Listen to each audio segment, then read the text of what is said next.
সে যদি 1-2 লোকমা খাবার খায় অর্থাৎ শির দ্বারা সোজা রাখার জন্য, সেটাই তার জন্য যথেষ্ট। তাহলে কোন খাবার হইতে হবে? সেটা হইতে হবে তৈব খাবার, হালাল খাবার, সেটা ওই নিকৃষ্ট খাবার না।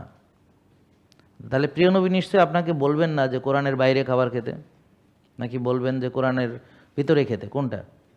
তাহলে কোরআনে যেহেতু নির্দেশ আছে যে কি বলা হয়েছে, হালাল এবং তৈব, তাহলে আমরা যখনই খাবো আমাকে হালাল এবং তৈব খেতে হবে, নাকি? তো সেটার আবার পরিমাণ কতটুক বলা হয়েছে? 1 লোকমা অথবা 2 লোকমা, বা শির দ্বারা সোজা থাকে ওরকম, এটাই আমাদের জন্য যথেষ্ট। তাহলে এর বাইরে খাওয়ার আমাদের কোনো সুযোগ নাই। তবে হ্যাঁ, যেহেতু তিনি আমাদের ভালোবাসেন, তো বললেন হ্যাঁ তোমরা যদি বেশি খেতে চাও, মানে খাওয়া যদি হও, গাড়া ভরে খাও, তো গাড়া ভরে না, তোমরা যদি বেশি খেতে চাও তাহলে তোমরা 1 ভাগ খাও, 1 ভাগ ফাঁকা রাখো, 1 ভাগ পানি খাও। এটা হলো সর্বোচ্চ সীমা।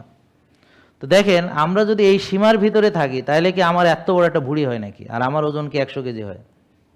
তাহলে মানে কি, আমরা কোরআন হাদিসের আলোকে চলি না। তাহলে আমরা কোরআনের এই আয়াতটা যদি মানতাম আর এই হাদিসটা যদি ফলো করতাম, তাহলে আমাদের এই বিরাট বিরাট চেহারা বুড়ি বড় হইতো না। হইতো কি?